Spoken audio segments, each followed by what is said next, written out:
vocabulary တွေကြော်ဝါလာပြီးတော့အင်္ဂလိပ်စာနဲ့ပတ်သက်တဲ့စွမ်းရည်တွေပြည့်ဝလာအောင်ဆိုပြီးတော့ဆရာ EDM series ကိုနောက်ထပ် series အသစ်အနေနဲ့သင်ပေးနေတာ180လုံးမြောက်ရောက်လာပြီပဲဖြစ်ပါတယ်ခါတိုင်းလိုပဲဒီ EDM 3လုံးရဲ့အထိပ္ပယ်ကိုရှင်းပြပြီးတဲ့အခါကျလို့ရှိရင်ဒီ quality 3ခုတည်းကိုဆိုင်းလန်တာတွေကဗီဒီယိုလေးခဏလေးချက်ပြီးတော့ကိုယ့်ဘာကိုထည့်ကြည့်ရမှာဖြစ်ပါတယ်ဒီလိုနည်းနဲ့ EDM 3လုံးရဲ့အထိပ္ပယ်သိသွားမယ် reading ကိုလေ့ကျင့်ပြီးသားဖြစ်သွားမယ်ဒီစာကြောင်းထဲမှာရှိတဲ့မသိတဲ့ဝါဟာရအသစ်တွေလည်းရရှိသွားမှာပဲဖြစ်ပါတယ်ခါတိုင်းလိုပဲဆက်ပြီးတော့ရှင်းပြအောင်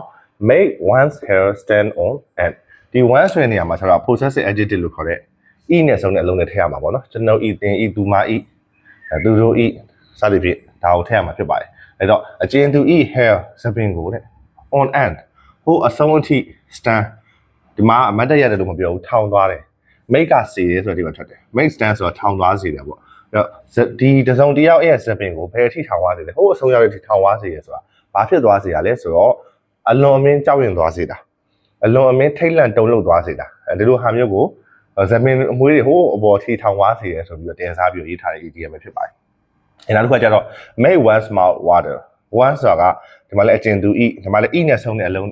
းထည့်ရမှာပေါ့နော် I ကျွန်ုပ်ဒီဆိုတာဟာမျိုးထည့်ရမှာမဟုတ်ဘူးနော် my ကျွန်ုပ် e ဆိုတဲ့ possessive adjective တွေကိုထည့်ရမှာဖြစ်ပါတယ်။အဲ့ဒီဟာတွေကိုလည်းဆရာဒီ basic series မှာဆရာအသေးစိတ်သင်ခဲ့ပြီးပဲဖြစ်ပါတယ်။ဆိုတော့အကျဉ်သူရဲ့ mouth ဆိုတာပါးစပ်ကိုဘာဖြစ်စေလဲဆိုရင် make water ရေဖြစ်စေတယ်ဒါရောဘာလို့ရင်းနေတာလဲဆိုရင် make နဲ့ waterဒါဟာတရေကြစေပါရဲ့ဒီ make ဒီစေးတယ်ဆိုတဲ့ဒီမှာထွက်တယ်ဒီ make တွေရဲ့ verb ကကျတော့ made made ဖြစ်မယ်နော်ဒါ verb 2တဲ့ verb 1က make so make one small water အကျဉ်သူရဲ့ပါးစပ်ကိုဘာဖြစ်စေလဲ water တရေတွေဖြစ်စေတယ်ဆိုတာတရေကြစေပါတယ်ဒါဟာကိုယ်ရတာရှိဟာတခုကိုမြင်တဲ့အခါမှာဒါမှမဟုတ်လဲအနံ့ရတဲ့အခါမှာတရေကြလာအောင်ခံစားရတယ်အဲ့လိုခံစားရစေတယ်ဆိုရင်ခံစားအောင်လုပ်တဲ့ဟာကိုရှင်းမှာထားနောက်ဘယ်သူကတရေကြလဲဆိုတော့ဒီ one ဆရာမှာစားတယ်ပေါ့နောက်ခုကျတော့make the best of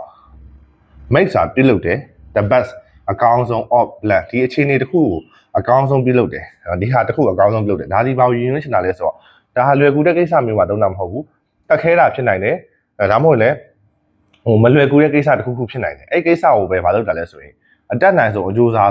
းကိုမှရှိသမျှဟာတွေနဲ့အစွမ်းကုန်အကောင်းဆုံးလုပ်လိုက်တာကို make the best of လို့ခေါ်တယ်နော် make the best of ဆိုတာကိုလိုရမယ့်ကိစ္စတွေခက်ခဲနေပြီမဲ့လေကိုမှရှိသမျှစွမ်းအင်နဲ့အကောင်းဆုံးလုပ်လိုက်တယ်ဆိုတာကို make the best of လို့ခေါ်ပါတယ်။စာကြောင်းထဲမှာဘယ်လိုသုံးလဲဆိုတာသိရအောင်ရဲ့။ပြီးတော့ကိုယ့်ရဲ့ reading ကိုပဲလေ့ကျင့်ပြီးသားဖြစ်သွားအောင်လေ။ video လေးကိုခဏလေးကြည့်လိုက်ပါ။ရက်ပြီးတော့ဒီ quote သုံးခုမှာထည့်ကြည့်ပါ။စာအုပ်ကလေးရှိရင်တော့စာအုပ်နဲ့ထည့်ကြည့်ပါ။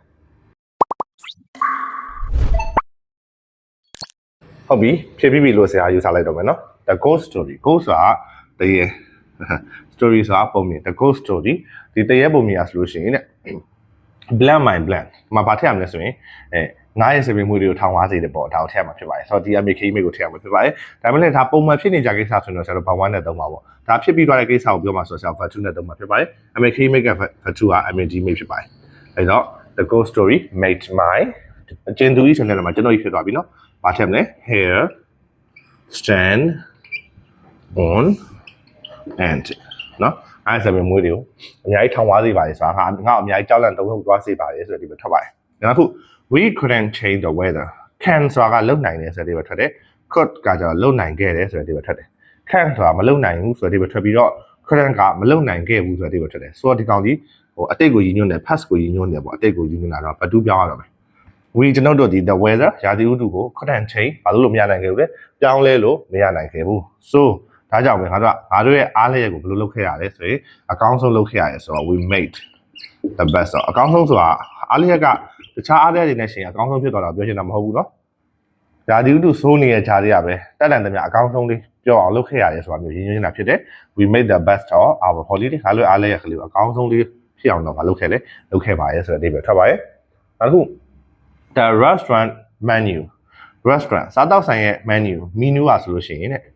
ဖြစ်စေလဲဆိုရင်ငါ့ကိုတည်ကြစီရဆိုတော့ထည့်မှာဖြစ်ပါရဲ့ဒါလည်းပုံမှန်ဖြစ်စေကြဆိုတဲ့သဘောမျိုးဖြစ်ရှင်ဘာ1နဲ့ထည့်ရမှာ make မှာ s လေးထည့်လိုက်ပေါ့ဒါအိတ်ဆိုင်ကိုသွားတိုင်းကသူ့ကိုတည်ကြစီရဆိုရင်ပေါ့ဒါဖြစ်ပြီးခဲ့တဲ့ဟာဆိုရင်တော့ဆရာ verb 2နဲ့သုံးမှာဖြစ်တယ် make make verb 2က made ဖြစ်တယ်အဲ့တော့ the restaurant menu စားတောက်ဆိုင်ရဲ့